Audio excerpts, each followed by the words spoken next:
Hello everyone, good morning to all of you and welcome to online study point. दोस्तों, आज है 7 फरवरी और आज की इस वीडियो में हम 7 फरवरी से रिलेटेड करंट अफेयर के सभी इंपॉर्टेंट क्वेश्चन को कवर करने वाले हैं। तो सबसे पहले मैं आप लोगों को एक जानकारी दे दूं, अगर आप किसी भी एग्जाम की अच्छे से प्रिपरेशन करना चाहते हैं तो सबसे इंपॉर्टेंट है टेस्ट सीरीज़ लगाना। क्योंकि आप कितना भी कॉन्सेप्ट क्यों ना लगा लो, पर जब तक टेस्ट नहीं लगाओगे प्रिपरेशन अधूरी ही रह जाएगी। टेस्ट बुक जो कि मार्केट लीडर है टेस्ट सीरीज़ में, जिसके टेस्ट सीरीज़ 1 करोड़ से ज़्यादा स्टूडेंट अभी तक लगा भी चुके हैं, ये आपके लिए एक स्पेशल ऑफर लेकर आए हैं। और अगर रेलवे की बात की जाए, जिसके आरआरबी एनटीपीसी और आरआरबी ग्रुप डी के एग्ज़ाम चल रहे हैं, उसमें आरआरबी एनटीपीसी 2020 के 162 टेस्ट, जिसमें कि 18 टेस्ट टोटल फ्री हैं, साथ ही आरआरबी ग्रुप डी के 170 टेस्ट, जिसमें कि 11 टेस्ट बिल्कुल फ्री हैं। इसके साथ ही आपको रेलवे, एसएससी, बैंकिंग, डिफेंस और 200 से अधिक एग्ज़ाम के लिए 12,000 से ज़्यादा मॉक एक साल के लिए सिर्फ 299 रुपये में मिल सकेंगे। और इसके लिए आप स्टडी 10 का कूपन यूज़ करके 30 रुपये एक्स्ट्रा डिस्काउंट भी पा सकते हैं। लिंक डिस्क्रिप्शन बॉक्स में दी हुई है। तो चलिए स्टार्ट करते हैं। हमारा पहला क्वेश्चन, हाल ही में स्विच दिल्ली अभियान की शुरुआत किसने की है? तो इसकी शुरुआत अभी हाल ही में की गई है अरविंद केजरीवाल जी के द्वारा। और क्यों की गई है? इलेक्ट्रिक वाहनों को बढ़ावा देने के लिए। देखिए, काफ़ी सारी एजेंसियां हैं जो कि दुनिया में सबसे ज़्यादा प्रदूषित यानी कि मोस्ट पॉल्यूटेड सिटी की लिस्ट जारी करती हैं, और इस जारी किए गए लिस्ट में कहीं ना कहीं दिल्ली का भी स्थान होता है। मतलब कि दिल्ली में प्रदूषण की समस्या काफ़ी ज़्यादा है, तो इसी से निजात पाने के लिए, मतलब कि प्रदूषण की समस्या से बचने के लिए दिल्ली में स्विच दिल्ली अभियान की शुरुआत की गई है, ताकि लोग ज़्यादा से ज़्यादा ई वाहन खरीदें। अब यदि लोग ई वाहन खरीदेंगे तो इससे पॉल्यूशन में भी राहत मिल सकेगी। यदि आप लोगों को याद होगा तो कुछ समय पहले ही दिल्ली गवर्नमेंट के द्वारा ई वाहनों के लिए 100% रोड टैक्स भी माफ़ किया गया था, ताकि लोग ज़्यादा से ज़्यादा ई वाहनों को खरीद सकें। तो इसी के कारण हाल ही में दिल्ली गवर्नमेंट के द्वारा स्विच दिल्ली अभियान की शुरुआत की गई है। तो यदि हम बात करें दिल्ली की, जो कि यमुना नदी के किनारे बसा हुआ है, मुख्यमंत्री है अरविंद केजरीवाल जी, उपराज्यपाल है अनिल बैजल, एकमात्र ऐसा यूटी जिसका स्वयं को उच्च न्यायालय है, भारत का पहला वॉर मेमोरियल ये दिल्ली में ही स्थित है, इंडिया गेट के पास, भारत का पहला प्लाज्मा बैंक, इसके अलावा वृक्षारोपण नीति लागू करने वाला पहला राज्य ये भी दिल्ली ही है। कौन सा देश दुनिया का पहला ऊर्जा द्वीप बनाएगा? तो दुनिया का पहला ऊर्जा द्वीप ये स्थापित किया जाएगा डेनमार्क के द्वारा। मतलब कि जैसे कि आप लोगों ने मालदीव तो देखा ही होगा, भले नहीं गए होंगे लेकिन वीडियो में या मूवी में या टीवी में तो देखे ही होंगे। तो एक टूरिस्ट प्लेस है जिसकी ब्यूटी के कारण यहाँ लोग अट्रैक्ट होते हैं और घूमने आते हैं। तो इसी तरह का एक द्वीप होगा, मतलब कि ये कृत्रिम द्वीप होगा जिसमें केवल ऊर्जा उत्पादन का कार्य किया जाएगा डेनमार्क के द्वारा, जिससे कि यूरोपीय कंट्रीज़ को लगभग, मतलब कि 3 मिलियन या आप कह सकते हैं कि लगभग 30 लाख घरों में बिजली की आपूर्ति की जाएगी इस ऊर्जा द्वीप के माध्यम से। और ऐसा ही विचार किया गया है डेनमार्क के द्वारा। तो ये जो आप देख रहे हैं ये एक तरह का द्वीप है जहां ऊर्जा उत्पादन का कार्य करेगी डेनमार्क। तो यदि हम बात करें डेनमार्क की, तो आप यूरोप मैप में देख सकते हैं, ये है डेनमार्क, जहां ऊर्जा द्वीप बनाया जाएगा जिसके माध्यम से यूरोपीय कंट्रीज़ हैं जो इन्हें बिजली की आपूर्ति की जाएगी। तो डेनमार्क की कैपिटल है कोपेनहेगन, इसकी करेंसी है डेनिश क्रोन। अच्छा, यहाँ जो आप देख रहे हैं नॉर्वे से आप कुछ रिलेट कर सकते हैं। हाल ही में जो डेमोक्रेसी इंडेक्स रिलीज़ किया गया था, मतलब कि जो लोकतंत्र सूचकांक रिलीज़ किया गया था, इसे टॉप किया था नॉर्वे ने। इंडिया की रैंकिंग है 53। अब इस क्वेश्चन में बात की जा रही है दुनिया के पहले की, तो आप अदर ऑप्शन को रिलेट कर सकते हैं। जैसे कि हाल ही में जेनेटिकली मॉडिफाइड गेहूँ को मंजूरी देने वाला दुनिया का पहला देश ये बना है अर्जेंटीना। और इस पहले जेनेटिकली मॉडिफाइड गेहूँ को क्या नाम दिया गया है? HB4।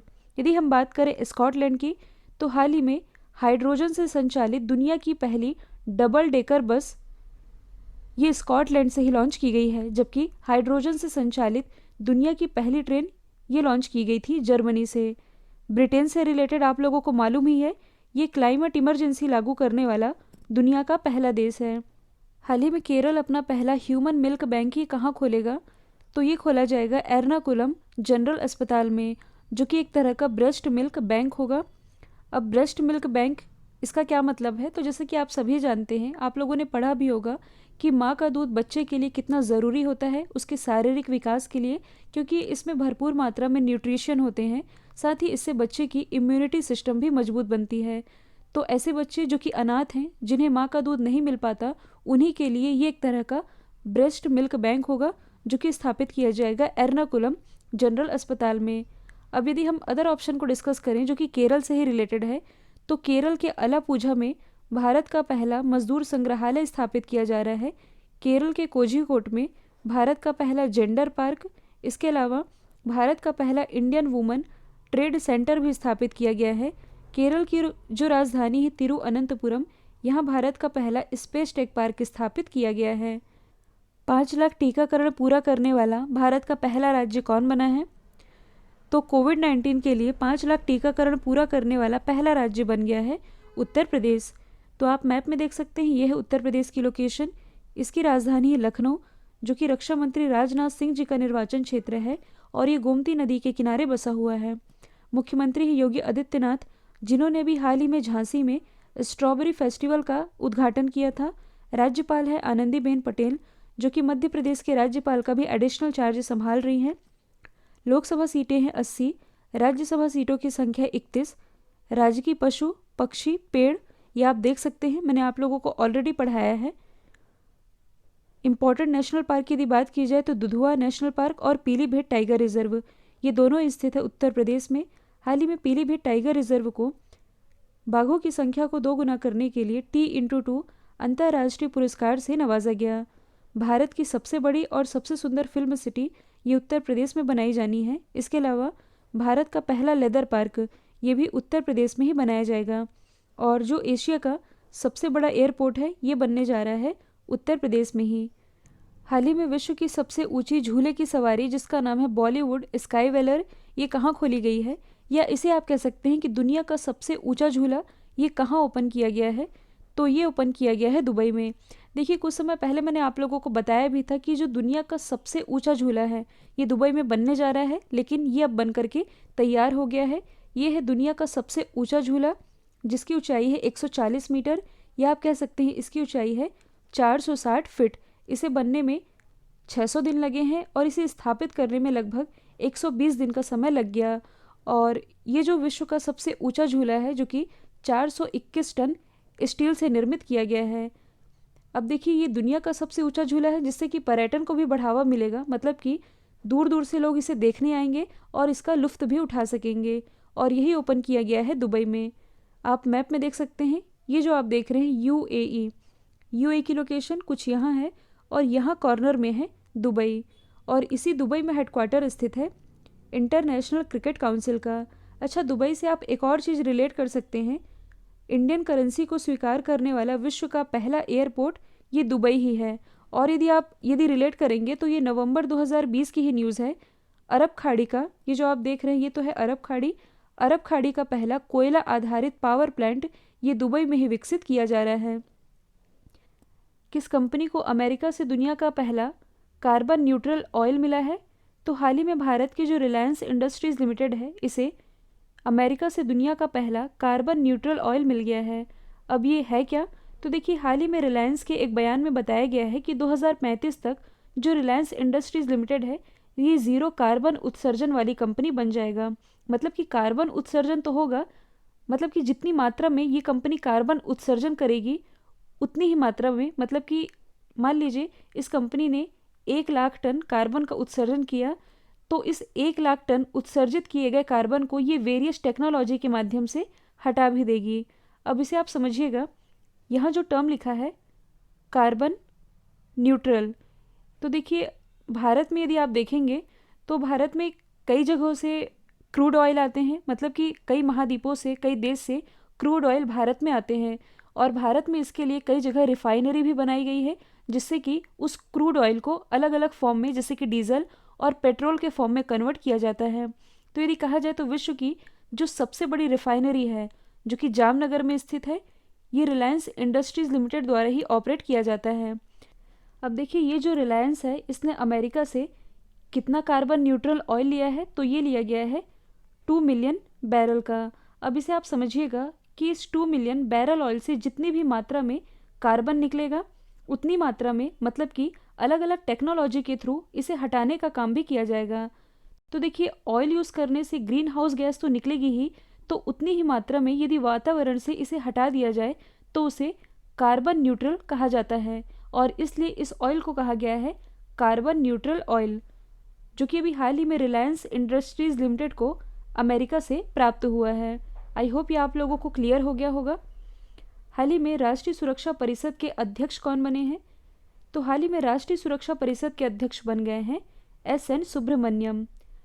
अब देखिए, ये जो एस.एन. सुब्रमण्यम है, इनकी नियुक्ति राष्ट्रीय सुरक्षा परिषद के अध्यक्ष के रूप में अगले 3 साल के लिए की गई है। और यदि आपसे पूछा जाए कि प्रेजेंट टाइम में हमारे राष्ट्रीय सुरक्षा सलाहकार यानी कि नेशनल सिक्योरिटी एडवाइज़र ये कौन है, तो इनका नाम आप लोगों को मालूम ही होना चाहिए, अजीत डोवाल जी। यदि हम अदर ऑप्शन को रिलेट करें तो हाल ही में जो अजय सिंह है, ये बॉक्सिंग फेडरेशन ऑफ इंडिया के नए अध्यक्ष बने हैं। संजय कपूर, ये चेस फेडरेशन ऑफ इंडिया के नए अध्यक्ष बने हैं। जबकि जो जय शाह है, इन्हें भी हाल ही में एशियाई क्रिकेट काउंसिल का अध्यक्ष नियुक्त किया गया है। हाल ही में पाकिस्तान ने परमाणु सक्षम सरफेस टू सरफेस यानी कि सतह से सतह वॉर करने वाली बैलिस्टिक मिसाइल जिसका नाम है गजनवी, इसका परीक्षण किया है। तो सवाल ये है कि इस गजनवी मिसाइल की मारक क्षमता कितनी है? इसकी मारक क्षमता है 290 किलोमीटर, जिसका परीक्षण किया गया है पाकिस्तान के द्वारा। देखिए, पाकिस्तान के बारे में तो हम डिस्कस करते ही रहते हैं, यहाँ से आप कुछ बेसिक पॉइंट समझ सकते हैं। जैसे कि यहाँ बात की जा रही है मिसाइल की, तो मैंने आप लोगों को बताया भी था कि 3 तरह की मिसाइल होती है। एक तो है बैलिस्टिक मिसाइल, दूसरी है क्रूज़ मिसाइल, और तीसरी होती है सेमी बैलिस्टिक मिसाइल। इन तीनों में फ़र्क भी मैंने आप लोगों को बताया था। देखिए, यदि हम बात करें बैलिस्टिक मिसाइल की, तो ये कैसी मिसाइल होती है? जैसे कि ये है, मान लीजिए, मिसाइल, और ये है टारगेट। तो ये किस तरह से वॉर करेगी?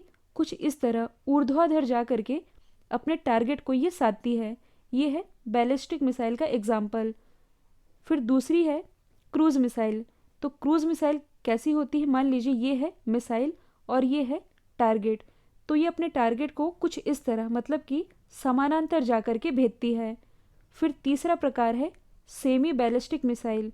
तो मान लीजिए ये है मिसाइल और ये है टारगेट, मतलब कि ये हवा में जा कर के कुछ इस तरह पर वलयाकार तरीके से अपने टारगेट को भेजती है। तो ये कुल 3 तरह की मिसाइल हैं। तो अभी हमने डिस्कस किया है गजनवी मिसाइल के बारे में, जो कि एक बैलिस्टिक मिसाइल है, मतलब कि इसका टाइप हो जाएगा कुछ इस तरह। ये है गजनवी मिसाइल और ये है टारगेट। तो ये अपने टारगेट को कुछ इस तरह 290 किलोमीटर इसकी मारक क्षमता है, इस तरह ये भेज सकती है। यदि आप लोगों को याद होगा तो कुछ समय पहले ही पाकिस्तान के ही द्वारा सरफेस टू सरफेस वॉर करने वाली एक और मिसाइल है जिसका नाम है शाहीन 3। इसका भी परीक्षण किया गया था 20 जनवरी को। अगला क्वेश्चन है, हाल ही में रेडमी इंडिया के नए ब्रांड एम्बेसडर कौन बने हैं? तो हाल ही में ये बन गए हैं बॉलीवुड अभिनेता सोनू सूद। देखिए, जो चाइनीज़ इलेक्ट्रॉनिक कंपनी है जियोमी, इसी का ये सब ब्रांड है रेडमी। तो रेडमी इंडिया के ब्रांड एम्बेसडर बन गए हैं सोनू सूद। इसके पहले इन्हें एक और ब्रांड जिसका नाम है एजर इंडिया, जो कि एक पीसी ब्रांड है, इसके भी ब्रांड एम्बेसडर सोनू सूद ही बनाए गए हैं।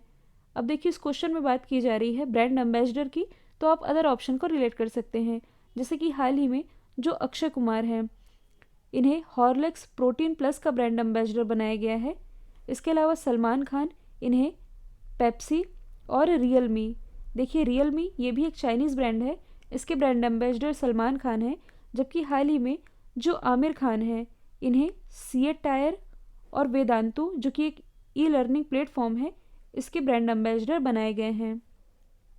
भारत का पहला केंद्रीकृत एसी रेलवे टर्मिनल ये कहाँ स्थापित किया जाएगा? तो ये स्थापित किया जाएगा कर्नाटक की राजधानी बेंगलोर में। और यह जो टर्मिनल है ये यात्रियों के लिए एयरपोर्ट जैसा फील करवाएगा। वर्तमान में यदि देखा जाए तो रेलवे स्टेशनों पर रिटायरिंग रूम जैसे कुछ ही रूम एसी वाले हैं, तो यहाँ पर केंद्रीय एसी टर्मिनल की व्यवस्था की जा रही है बेंगलोर में। अच्छा, बेंगलोर ये किस नदी के किनारे बसा हुआ है? तो ये बसा हुआ है वृषभावती नदी के किनारे।